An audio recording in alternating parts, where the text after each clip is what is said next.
오늘은 새로운 피조물로 거듭난 우리의 위치, 에베소서 세 번째 지금 하고 있는데요.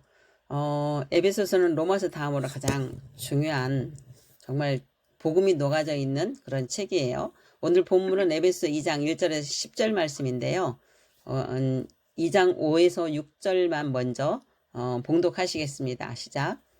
허물로 죽은 우리를 그리스도와 함께 살리셨고 너희는 은혜로 구원을 받은 것이라 또 함께 일으키사 그리스도 예수 안에서 함께 하늘에 앉히시니.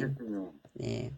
1장에서는 하늘에서 속한 우리가 얼마나 많은 신령한 복을 받았는지를 같이 공부를 했고요.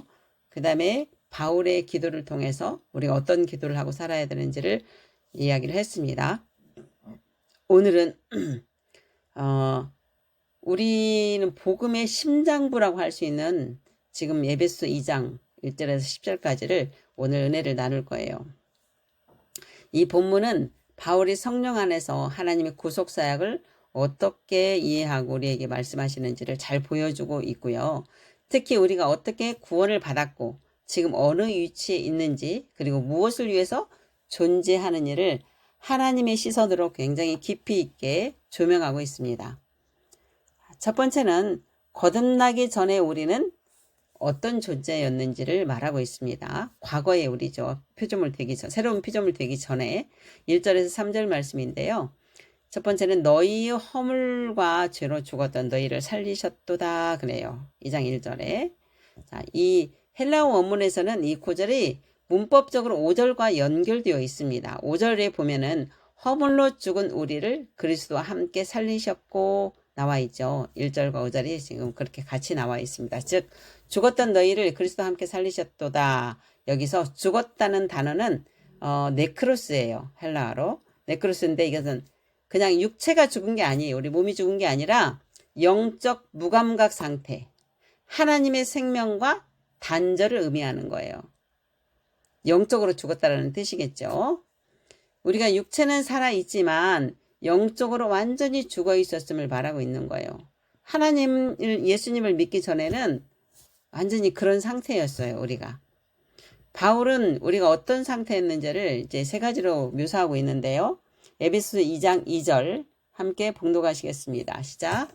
그때 너희는 그 가운데서 행하여 이 세상 풍조를 따르고 공중의 권세 잡은 자를 따랐으니 곧 지금 불순종의 아들들 가운데서 역사하는 영이라. 네. 보면은 첫째 세상 풍조를 따랐다라고 되어 있죠. 그죠? 세상 풍조라는 것은 세상의 문화와 유행을 따른다는 말이 아니에요. 뭐 세상의 문화와 유행이 다 나쁜 것은 아니거든요. 그런데 하나님을 대적하는 가치관과 사고방식 그 체계를 말하는 거예요. 하나님을 대적하는 거.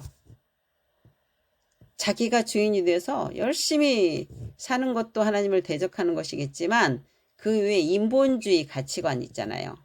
그죠? 인간 중심의 철학이라든지 성공주의, 쾌락, 뭐 자신이 주인 되는 삶도 모두가 거기에 포함되고 있고 그 다음에 우상 숭배하는 거, 주술, 뭐 성적 타락 이런 것들을 이거는 것을 따르고 살았단 말이죠. 예. 이게 살아가는 삶이 과거의 너희 삶이었다라고 지금 말하고 있습니다. 두 번째는 공중 권세 잡은 자를 따랐다라고 되어 있습니다. 공중 권세 잡은 자가 누구예요? 바로 마귀예요. 이 영적 세계는 진공 상태라는 것이 없습니다. 그래서 하나님의 영 아니면 바로 마귀의 영에 붙잡히고 사는 거예요. 그 영향권 안에 사는 거예요. 그래서 그리스도 안에 있지 않으면 언제든지 마귀의 영향권에 우리가 살아갈 수 있는 거죠. 그래서 공중 권세 잡은 자라고 이야기를 하고요. 보이지 않는 세계의 영향을 받고 있다. 악한 영의 존재의 영향을 받고 있다라고 말하고 있는 거예요. 과거에 우리가 그랬어요. 지금은 우리가 그리스도 안에 있는 존재이기 때문에 하나님의 영, 성령님의 인도함을 받는 자지만 과거에는 악한 영의 통치 아래 있었어요. 즉 보이는 세계가 전부가 아니라고 말하고 있는 거예요. 보이는 세계는 보이지 않는 세계에서 이루어진 것이 나타날 뿐이거든요. 빙산의 일각입니다. 자, 고린도후서 4장 4절 같이 봉독하시겠습니다. 그 중에 이 세상의 신이 믿지 아니하는 자들의 마음을 혼미하게 하여 그리스도의 영광의 복음의 광채가 비치지 못하게 하니 그리스도는 하나님의 형상이니라. 네. 그리스도의 영광의 복음의 광채를 비치지 못하게 한 것이 누구라고요? 세상 신, 마귀가. 그래서 믿지 않는 자에게 복음을 전할 때 잘 안 받아들여요. 그게 바로 세상 신, 마귀가 그 사람들의 마음을 혼미하게 해서 그 복음을 받지 못하게 한다고 얘기를 해요. 믿지 않는 사람들은 그 영향권에 있다라는 것이 지금 말씀으로 증거가 되는 거잖아요. 우리 그 모태신앙들은 이런 부분을 잘 모르겠지만 중간에 하나님을 믿던 사람들은 이해를 할 수 있어요. 저도 과거에 예수를 전하면 내가 야, 예수가 뭐 의사냐? 이러면서 되게 많이 핍박을 했던 사람 중에 한 사람이에요, 저도. 그러다가 하나님께 어떻게 택함을 받아서 예수를 믿게 됐어요. 이게 기적이고 감사하고 감격이잖아요. 그죠? 그 마귀가 그렇게 나를 못 보게, 하나님을 믿지 못하게 가렸었던 것이 벗어지면서 하나님의 은혜로 내가 예수를 믿게 됐잖아요. 믿었음에도 불구하고 교회를 갔는데 말씀이 들어오지를 않아요. 늘 졸려요. 이것도 마귀의 방해거든요. 그때는 제가 몰랐었어요. 엄청 제가 힘들었던 예수 믿고 나서도 7년을 힘들었던 시기가 그 시기였어요. 그럼에도 불구하고 하나님의 은혜로 내가 살아나고 하나님 말씀이 들어오기 시작했고 그리고 내가 회복된 거잖아요. 얼마나 감사한지 몰라요. 생각해보면. 자, 세 번째는 육체의 욕심을 따라 행했다라고 되어 있습니다. 에베소 2장 3절 시작. 전에는 우리도 다 그 가운데서 우리 육체의 욕심을 따라 지내며 육체와 마음이 원하는 것을 하여 다른 이들과 같이 본질상 진노의 자녀이었더니 네, 본질상 진노의 자녀라는 것이 마귀의 자녀로 살았다 그 말이에요. 그러다 보니까 육체의 욕심을 따라서 지는 거죠. 내가 원하는 대로 사는 것이죠. 다 양 같아서 자기 갈 길을 간다라고 하나님이 하시잖아요. 그죠? 우리는 그렇게 살았어요. 과거에. 여기서 육체라는 말은 하나님 없이 자기 중심적으로 살려는 타락한 본성의 욕망을 말하는 거예요. 하나님과 관계없어. 내가 인간의 타락으로 인해서 타락 전에는 아담과 하와가 그리스도 안에 하나님의 안에 하나님이 영 안에서 하나님을 나타내고 살았잖아요. 하나님을 의식하고. 그죠? 그런데 하나님의 영이 떠났어요. 타락과 후에. 그러니까 이 혼이 스스로 정체성을 유지하기 위해서 생각해 보세요. 누군가를 내가 의지하고 살았어요. 내 일을 다 해주고 어떤 결정이 나든 그 결정을 다 알아서 해주신 분이 옆에 있었다고 생각해 보세요. 근데 그분이 어느 날 갑자기 돌아가셨어. 그러면 내가 어찌할 바를 모를 거 아니에요. 하던 일을 이걸 어떻게 했지? 내가 혼자 결정해야 되는데 그게 쉽지가 않죠. 그 방황하는 그게 그 혼이었어요. 하나님 생명이 떠나고 나면 그 상황이란 말이에요. 그러다 보니까 오감으로 들어오는 것들을 다 나라고 붙잡고 그거를 좋든 나쁘든 다 받아들인 거예요. 그렇게 살았던 것이 이제 죄의 본성에 살은 거예요. 그 사단의 통치 안에 살았던 그 시기예요. 우리가 흑암의 권세에서 살았던 시기. 네. 그러다 보니까 그 정체성을 찾기 위해서 끊임없이 다른 사람과 비교하고 경쟁하고 나의 부족과 결핍을 채우기 위해서 욕심을 부리고 그리고 자신의 의를 드러내기 위해서 노력하고 내가 남들보다 높아지려고 애를 쓰고 그렇게 살았던 것이 우리의 흑암의 권세에서 살았던 그 시기예요. 그것이 아직도 남아있기 때문에 거듭난 새로운 피조물로 살면서도 영은 새롭게 되었지만 혼과 몸이 새롭게 안 되었기 때문에 나타나는 거예요. 자꾸 죄를 짓는 거죠. 그래서 혼이 변화가 되어야 돼요. 그동안 몸의 종노릇 했다면 이제 혼이 그리스도 안으로 들어와서 하나님 말씀에 순종하고 하나님을 선택하고 말씀을 선택하고 살아야 되는 거잖아요. 그런데 여전히 지금도 그게 남아있는 거죠. 그럴 때마다 자기를 부인하고 자기 십자가를 지라고 말씀을 드렸어요. 같이 그리스도 안으로 들어오는 거. 그거를 끊임없이 할 때 우리는 매일매일 성화되어 가는 것입니다. 혼의 구원을 이루어 가는 것입니다. 자, 그래서 자신이 주인 된 삶을 살았고요. 혼이 몸의 종노릇을 하고 살았어요. 그래서 로마서 12장 2절에는 이 세대를 본받지 말라고 말씀하고 있는 거예요. 이 세대를 본받는 것이 바로 하나님을 대적하는 일들을 하는 것이죠. 인본주의로 사는 것을 말하고 있습니다. 이것은 단순한 윤리적 타락이 아니라 철저히 하나님 나라 밖에 속한 존재라는 것을 선언하고 있어요. 그리스도 밖에 있는 사람들은 다 이렇게 사는 거예요.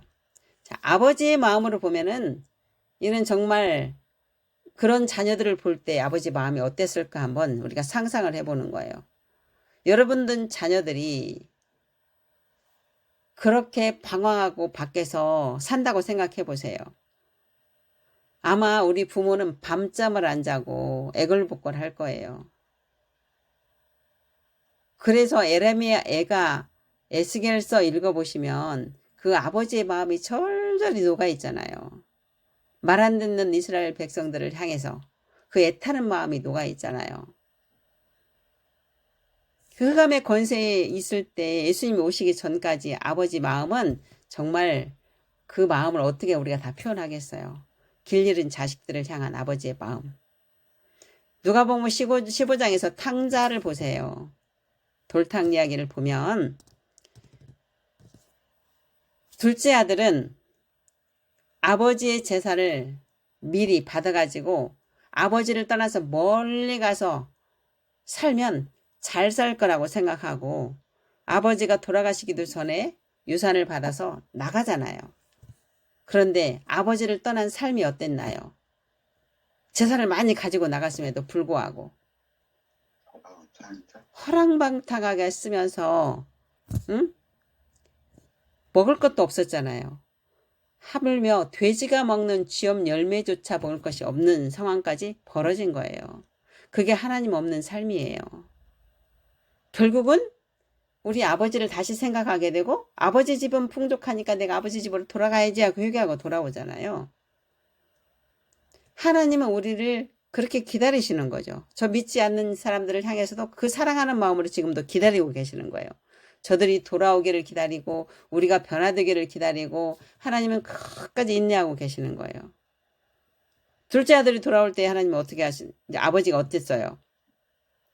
멀리 있는데도 벌써 맨발로 달려가서 껴안잖아요. 아버지가 기다리는 그 마음이거든요. 항상 우리를 지켜보시고 하나님의 눈은 의인을 향해 있다라고 써 있어요. 성경에. 우리를 언제나 지켜보고 계시는 거예요. 우리 감찰하시는 하나님. 응? 자, 두 번째, 그리스도 안에서 새로운 피조물로 우리를 회복시키셨습니다. 현재죠. 긍휼이 풍성하신 하나님이 우리를 그리스도 함께 살리셨고 함께 일으키사 함께 하늘에 앉히셨다라고 되어 있어요. 자, 이 구절은 복음의 절정이죠. 우리 위치를 정확히 말씀하고 있습니다. 그래서 바울은 하나님의 성품으로부터 설명을 시작합니다. 자, 긍휼이 풍성하신 하나님 그랬어요. 긍휼이 풍성하신 헬라어로 직역하면은요. 하나님은 긍휼이 있어서 부유하신 분이시다. 긍휼이 부유하신 분이시다라고 직역할 수 있어요. 이것은 하나님의 속성이고요. 그 속성은 긍휼이 많다라고 표현할 정도가 아니에요. 긍휼 그 자체 넘치는 분이세요. 긍휼 자체이시고 사랑 자체이시고 선 자체이신 거예요. 하나님 자체가. 그래서 시편 103편 8절에 14절에는 여호와는 긍휼이 많으시고 은혜로우시며 우리의 체질을 아시고 우리가 뭔짐을 기억하신다 그랬어요. 우리 체질을 다 아시는 거예요. 긍휼이 많으시고 은혜로우시더라고 써있죠. 예레미야 예가에도 여호와의 인자와 긍휼이 무궁하시며 그래서 긍휼이 무궁하시더라고 써있어요. 우리가 진멸되지 아니함이라. 그 긍휼이 아침마다 새로우니. 긍휼이 어떤 때는 긍휼하시고 어떤 때는 긍휼을 안 해. 이게 아니라는 거예요. 아침마다 새로우니라고 표현이 되어 있어요. 왜냐하면 하나님의 속성이니까. 하나님은 그 긍휼이 마르지 않는 샘물처럼 매일매일 솟아나서 우리를 긍휼함으로 보시는 거예요. 하나님의 속성이니까 그러는 거예요. 우리가 긍휼을 받을 만한 자격이 있어서 긍휼을 베푸시는 것이 결코 아닙니다. 그분의 성품이기 때문에 우리에게 긍휼을 입혀주시는 거예요. 자, 두 번째는 그 사랑하심으로 그랬다 그랬어요. 그 사랑하심으로. 요한일서 4장 10절 함께 봉독하시겠습니다. 시작. 사랑은 여기 있으니 우리가 하나님을 사랑한 것이 아니요 오직 하나님이 우리를 사랑하사 우리 죄를 속하기 위하여 화목 제물로 그 아들을 보내셨음이라. 자, 하나님이 우리를 사랑하셨다고 그랬어요. 우리가 하나님을 먼저 사랑한 것이 아니라 하나님이 우리를 사랑하셔 우리를 택하신 거예요. 창세 전에 택하셨다고 그랬잖아요. 얼마나 감사해요. 얼마나 감사해요. 날마다 감사를 고백해도 부족함이 없어요. 자, 이것은 아버지 하나님의 사랑에서 시작된 구속의 여정이에요. 하나님의 사랑으로 시작된 거예요. 자녀를 향한 아버지의 긍휼과 사랑이 우리를 죽음에서 생명으로 옮기셨어요. 막 가슴이 뛰세요? 막 뛰셔야 돼. 어떻게 할 수가 없어야 돼. 좋아서. 네. 그 사랑은요. 조건 없는 사랑이었습니다. 우리가 뭘 잘했나요? 의로운 행동을 했나요? 아니잖아요. 단지 예수님을 믿는다고 고백했을 뿐이에요. 그렇죠? 하나님 우리가 회개하거나 변화되기 전부터 원래부터 사랑을 하셨어요. 원래부터. 모든 인류를 사랑하셨어요. 하나님은. 저 안 믿는 사람? 하나님이 사랑 안 하는 게 아니라 그분들도 다 지금 사랑하고 계시는 거예요. 우리 존재 자체를 사랑하시고요. 그 사랑이 우리 안에 있어요. 그렇다면 우리도 하나님을 사랑하고 이웃을 사랑하는 것이 마땅한 거 아닙니까? 맞죠? 네. 자, 여러분은 하나님께 사랑 고백을 얼마나 많이 하고 계십니까? 매일매일 사랑 고백을 하십니까? 하나님과 사랑에 빠지셔야 됩니다. 하나님께 매일 사랑한다고 고백하셔야 합니다. 그렇게 고백할 수 있는 것은 하나님께서 먼저 우리를 찾아오셨기 때문이에요. 먼저 사랑해 주셨기 때문이에요. 사랑이 일방이 될 수가 없어요. 일방이면 짝사랑이잖아요. 하나님 혼자 우리를 짝사랑합니까? 아니잖아요. 서로 사랑해야 되잖아요. 그 사랑 때문에 우리는 모두를 사랑할 수 있는 거예요. 모두를 용서할 수 있는 거예요. 모두를 품을 수 있는 거예요. 내 안에 하나님의 사랑이 있기 때문에. 우리는 하나님의 그 사랑 때문에 예수님과 함께 할 수 있었습니다. 함께. 자, 함께 살리시고, 함께 일으키시고, 함께 하늘에 앉혔다라고 얘기하잖아요. 말씀하고 있어요. 그렇게. 자, 동일시가 되었다라는 거예요. 우리는 예수님과 늘 같이 다니는 거죠. 언제부터? 예수님이 십자가 지실 때부터. 함께 살리시고, 예수님이 부활할 때 우리도 함께 새 생명으로 부활했어요. 재창조된 거예요. 부활신앙을 갖고 살아야 돼요. 부활신앙을. 죄인이 아닙니다. 함께 일으키고 과거에 죄된 존재에서 의인으로 우리를 일으키신 존재, 의인된 존재로 만들어주신 거예요. 골로새서 3장 1절에 그러므로 너희가 그리스도와 함께 다시 살리심을 받았으면 위의 것을 찾으라 그랬어요. 그리스도 함께 살리셨다고 골로새서에서 나오죠. 우리가 부활한 거예요. 부활신앙을 가지셔야 합니다. 과거의 구속사적인 관점에서 복음은 우리는 부활을 안 해. 예수님만 죽으시고 부활해서 하나님 우편에 앉았어. 그러니까 이 세상에서 열심히 헌신하고 봉사하고 신앙생활을 하면 죽으면 천국 간다라고 믿었었어요. 아닙니다. 우리는 현재적 하나님 나라에서 사는 동안에 하나님이 주신 모든 것을 누리고 살아야 되는 것입니다. 그래서 우리 위치를 정확히 알아야 되는 거예요. 함께 있으니까 함께. 그리스도 안에서 그리스도 위치에 있는 거예요. 그리고 위의 것을 찾으라고 했습니다. 당연히 하나님 나라의 법대로 살아야 되는 거죠. 우리가. 그런데 이 세상 법으로, 이 세상 도덕적으로 생각하면 안 되는 것입니다. 많은 그리스도인들이 그렇게 살고 있어요. 하나님의 법의 원리를 알아야 하나님이 주신 모든 것들을 내가 누리고 살 수가 있는 거예요. 하나님께서 우리를 어떤 존재로 만들어 놓으셨는지 우리 정체성을 그리고 위치를 정확히 알아야 하나님을 기쁘시게 할 수 있고 하나님이 주신 것들을 누리고 살 수가 있는 것입니다. 우리를 완전히 새로운 생명의 차원으로 우리를 옮기신 거예요. 함께 앉히셨다 그랬어요. 자, 영적으로 예수 그리스도의 통치에 동참하게 우리가 된 거예요. 하나님의 우편에 앉으셔서 이 땅을 통치하고 계시잖아요. 지금 천상사역을 하고 계시는 거잖아요. 우리가 그 위치에 있어요. 예수님의 위치에. 빼앗겼던 통치권을 다시 회복했다라고 말씀하고 있는 거예요. 우리의 정체성과 우리 위치와 권세를 보여주고 있습니다. 우리는 왕같은 제사장으로 부름받은 존재입니다. 아멘. 법적으로 우리는 그리스도 안에서 이 땅을 통치하고 다스리는 위치에 하나님 우편에 앉아 있는 거예요. 우리가. 이는 단순한 회복이 아니에요. 위치가 완전히 변화된 거예요. 완전히 새롭게 된 거예요. 우리는 이제 그리스도와 함께 하늘 보좌에 앉은 자입니다. 영적으로, 법적으로. 하나님의 자녀의 권세를 회복했습니다.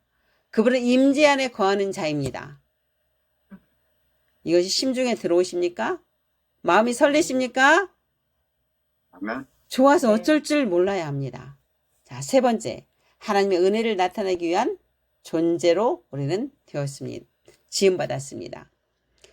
2장 7절에 보면 이는 그리스도 예수 안에서 우리에게 자비하심으로써 오는 그의 은혜의 지극히 풍성함을 오는 여러 세대에 나타내게 하려 하심이라. 우리를 새로운 피조물로 거듭나게 회복시킨 목적이 뭐라고 그랬어요? 은혜의 지극히 풍성함을 오는 세대에게 나타내려고. 주님의 은혜를 나타내는 것은 우리 죄와 허물로 죽음에서 건져주신 것이 나의 노력이 결코 아니라 하나님의 선물이라는 것을 알고 우리를 통해서 하나님의 성품이 표현되어지고 증거되어지는 삶을 사는 것입니다. 즉 우리를 통해서 하나님을 나타내는 것이며 말씀대로 말하고 말씀대로 행하는 삶, 말씀을 삶으로 입증하는 삶을 살아라. 그것이 은혜를 나타내는 것이다 라고 말하고 있는 거예요. 하나님을 나타내는 삶을 수도 없이 지금 제가 말씀을 드리고 있죠. 어떻게 나타납니까? 어떻게 나타내요?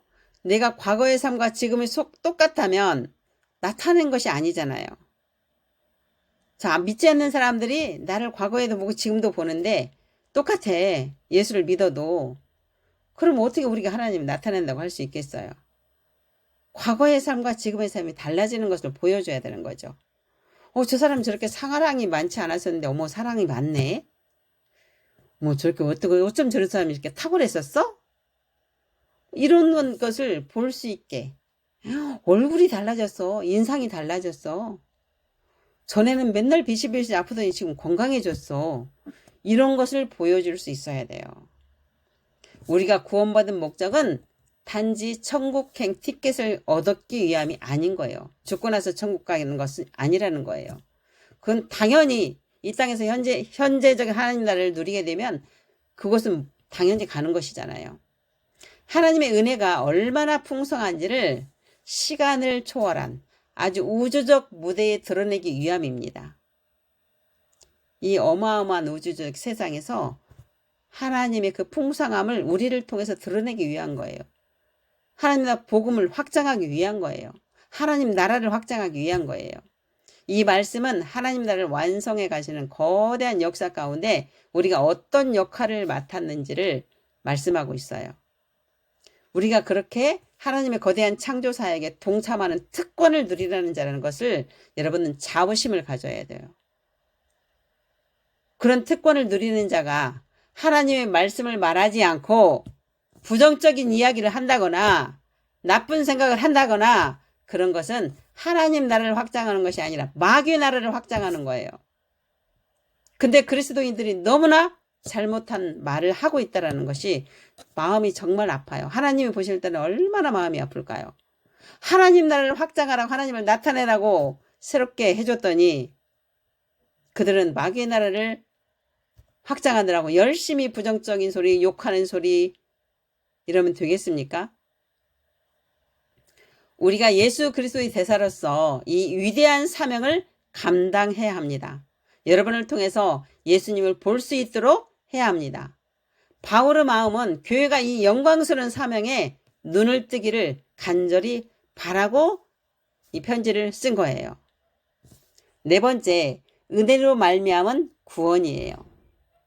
은혜로 말미암은 구원. 그 근거가 거기가 있다라고 해서 8절 9절 너희는 그 은혜에 의하여 믿음으로 말미암아 구원을 받았으니 그랬어요.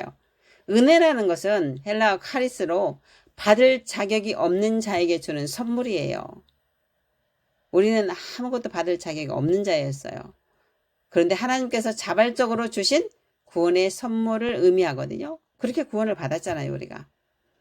믿음은 피스티스로 하나님과 그분의 약속을 믿는 거, 예수 그리스도 구원 사역에 대한 전인격적 신뢰를 뜻하는 거고, 신실하신 하나님을 전적으로 신뢰하는 것이 바로 믿음이죠.